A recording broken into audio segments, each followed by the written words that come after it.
So I'm going to start off by saying it's a wet, rainy, nasty morning.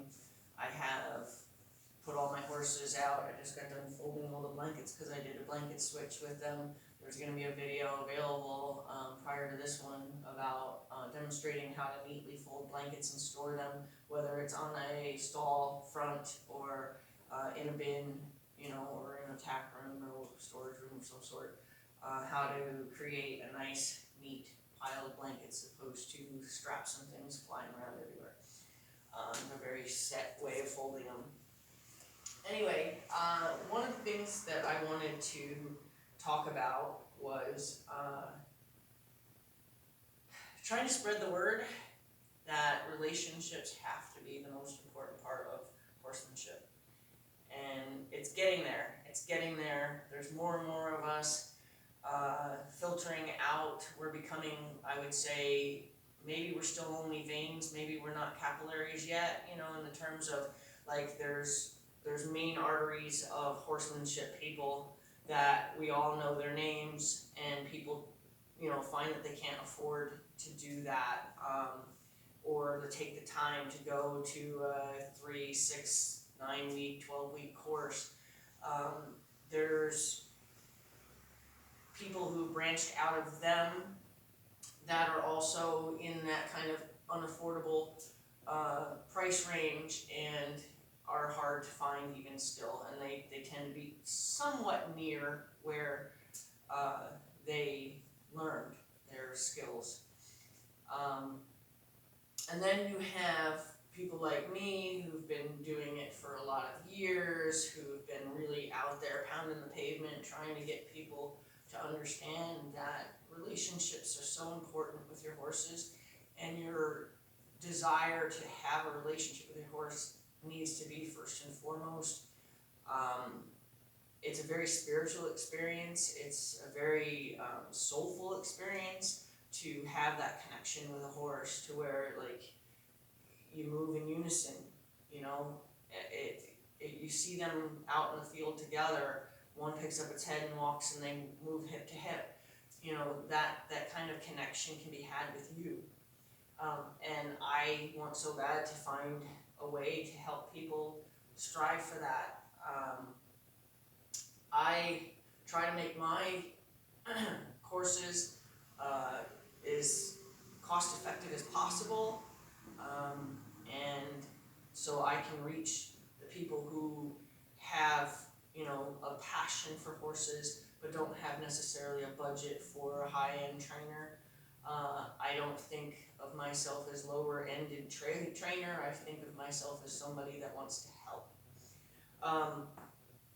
The one thing that I also want to see if I can maybe even start some kind of program where either I'm looking for rescue horses specifically to take in here and form sponsorships for those horses, and see if we can't give them a second chance, help them find their voice. I'm really strong, passionate about horses being able to have their own voice. I always noticed that, I had a different kind of connection with horses, but I never really pinpointed what would be obvious to somebody else until I had a visitor one day who does a lot of volunteer work, so she's in a lot of different barns, and she came here, and she said the one thing that she noticed that she felt was amazing, was magical, was the eye contact connection that I have with my horses. My horses and I have very, very good eye communication.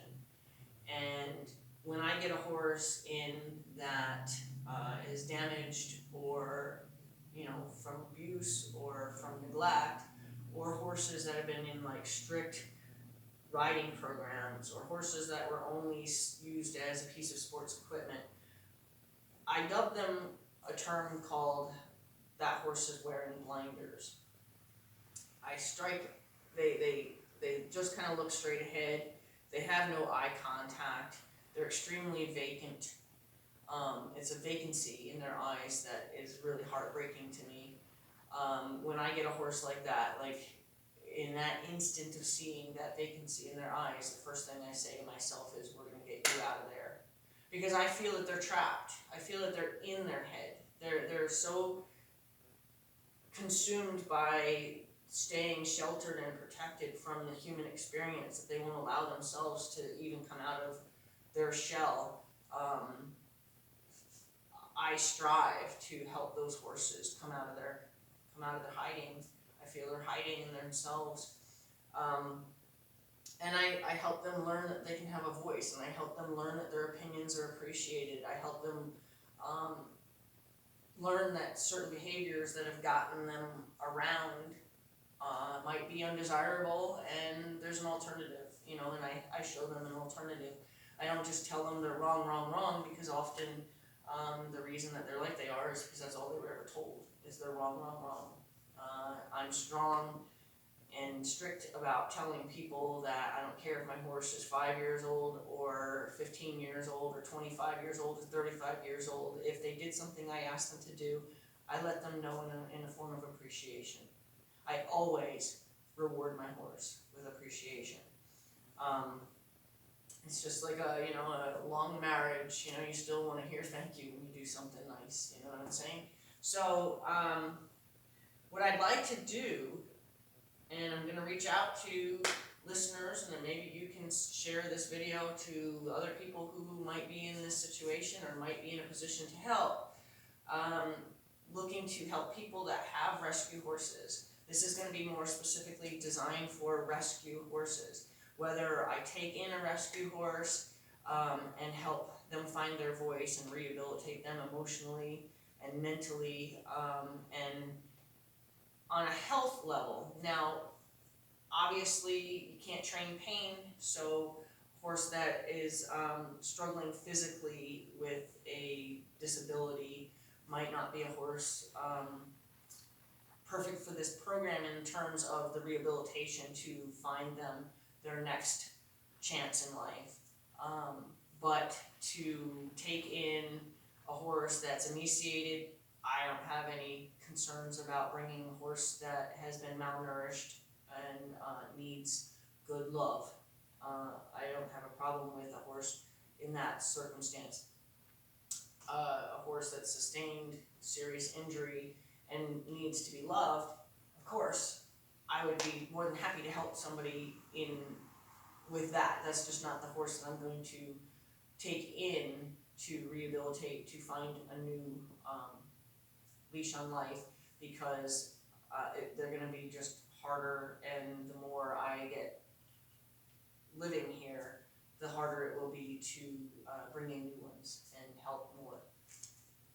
So my goal is to help as many as I can. What I do want, I hear something down there. I don't know, something ran across. Every once in a while I get a little furry friend in my garden that I end up having to invite to move out. So I think I hear something down there.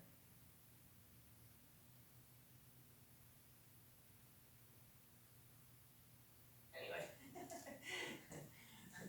I don't really have too many problems like that, but every once in a while I get one that found its way in out of the rain. So what I'm looking for is people who are interested in being volunteers, people who are interested in sponsoring a horse. Like if you can't own a horse, but you really love the idea of a horse getting pulled out of a kill pen and given a second chance before it goes off into some, mass trailer and, goes off and becomes food somewhere. I would like to find horses, between the ages of 4 and say 15, that we can really help give them a new leash on life and help them, find their voice and find their place in the world. Often you find that people, horses like that come into the environment or grow with a very gray background, which means that they never had full understanding of how things are supposed to be or what is is expected of them, or they had multiple riders that ride different, their hands are different, their legs are different, their seats are different. And, they learn to just tune it out because it's the easiest way to deal with it. I'd like to help find some horses that can be brought out of that shell, can be rehabilitated, and then work with prospective new human connections with them and find them new homes. It's going to be something that's going to need, I'm not looking to become a rescue, so I'm looking for people who share in my passion and who would be interested in helping sponsor a horse. We could do it one at a time. We can find multiple sponsors for multiple horses. I'm not gonna say I would limit myself, other than obviously the amount of stalls that I have, of course, but I would like to find this journey, find its footing, and get started doing that, and we'll need the help of others to make that really happen.